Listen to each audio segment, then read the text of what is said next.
మిత్రుడు brother S O Tirupati sir గారికి, అదేవిధంగా ఆర్టీగా వ్యవహరిస్తున్నటువంటి Ashok sir, Y Satish sir, తర్వాత గణేష్ సార్ గారికి, అదేవిధంగా సుదర్శన్ సార్ గారికి, అదే నాతోటి ఫెలో ఆర్టిస్ట్కి గుడ్ ఈవినింగ్ టు ఆల్.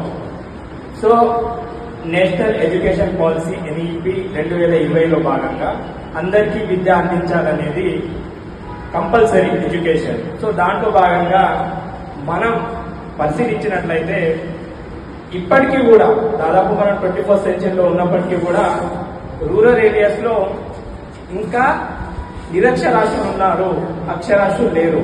అర్థమవుతుందా? ఉన్నారా లేరా? మరి అందుకే కదా ఈ ప్రోగ్రాం అనేది నిర్వహించడం జరిగింది. అయితే ఏదైతే ఉద్దేశాన్ని మనం ఏంటిది ఉల్లాస్, దీని యొక్క ముఖ్య ఉద్దేశం అందరికీ విద్య అందించాలి. దాంతో పాటు ఎవరైతే ఇలిటరేట్ పీపుల్ ఉన్నారో వాళ్ళలో కూడా చదవగలిగే నైపుణ్యాన్ని పెంచాలి అనేది దీని యొక్క ముఖ్య ఉద్దేశం. మనం ఇక్కడ నేర్చుకోవడమే కాదు, గ్రౌండ్ లెవెల్లో వెళ్ళినప్పుడు చాలా సమస్యలు ఎదురవుతాయి. వాస్తవంగా వాళ్లకు అక్షర జ్ఞానం లేకపోవచ్చు, కానీ అనుభవం అనేది చాలా ఎక్కువ ఉంటుంది. మనం నేర్చుకునే విషయం అనేది వాళ్ళకి అవసరం అని తెలియాలి. అర్థమవుతుందా? ఏ వ్యక్తికైనా కానీ, not only illiterate people but also as a education, మనం చదువుకున్న వాళ్ళకు కూడా ఒక దాని యొక్క అవసరం కంపల్సరీ అన్నప్పుడు ఖచ్చితంగా నేర్చుకుంటాడు. మరి ఆ అవసరం కావాలి అని వాళ్ళలో రావాలి అనే ఆలోచన రేకెత్తించాలంటే ఖచ్చితంగా మనం చేయాల్సిందల్లా మోటివేషన్ ఏం చేయాలి?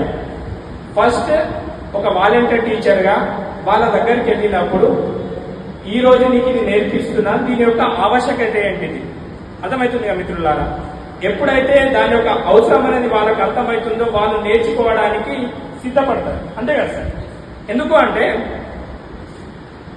ఈరోజు మనం ఓవరాల్ ట్రైనింగ్ లో భాగంగా మనం ఏ అయితే లెసన్స్ బోధించాలి, వాళ్ళకి ఏ అయితే విషయాలు పరిచయం చేయాలని చూసినట్లయితే ప్రతిదీ కూడా వాళ్ళ నిత్య జీవితానికి అనుగుణంగా ఉంది, రిలేటెడ్ గా ఉంది. అవునా కదా?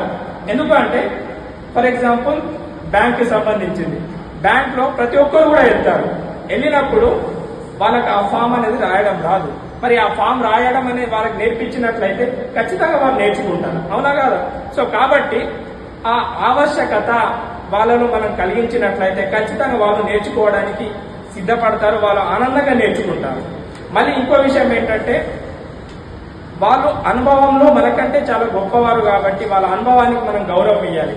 అంతే తప్ప మనం చదువుకున్న మనకు వాళ్ళకంటే గొప్ప జ్ఞానం ఉంది అని ఎప్పుడూ ఆలోచించద్దు, అలా ఆలోచించకూడదని కూడా చెప్పడం జరిగింది. ఎందుకంటే ఏ చెప్పినా కూడా ప్రేమపూర్వకంగా పొలైట్ వేలోనే మనం వాళ్ళతో మూవ్ అవ్వాలి. వాళ్ళకి చెప్పే విషయం ఏదైతే ఉంటుందో వాళ్ళ ఆలోచనకు అనుగుణంగా మనం ఏ ఉద్దేశంతో బోధిస్తున్నామో ఆ ఉద్దేశం అనేది, ఆ లక్ష్యం అనేది నెరవేరేటట్టు ఉండాలి తప్ప వాళ్ళ మనోభావాలు దెబ్బతినేటట్టు మనం ప్రవర్తించకూడదు మిత్రులారా. అదేవిధంగా మనకు ఆల్రెడీ చెప్పడం జరిగింది, ముఖ్యంగా Adilabad district women literacy rate అనేది చాలా తక్కువగా ఉంది.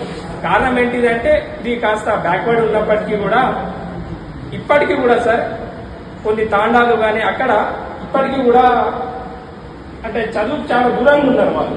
కారణం ఏంటిదంటే వాళ్ళ పేరెంట్ చదువుకోవాలి. ఎప్పుడైతే ఒక పేరెంట్ అనే వ్యక్తి చదువుకుంటాడో ఆ చదువు యొక్క గొప్పతనం తెలుస్తుంది. అంటే ఎలాంటి ఆలోచన లేకుండా వాళ్ళ పిల్లలకు కూడా బడికి పంపడం జరుగుతుంది. కాబట్టి మనం ఇక్కడ చేస్తుంది ఏంటిది,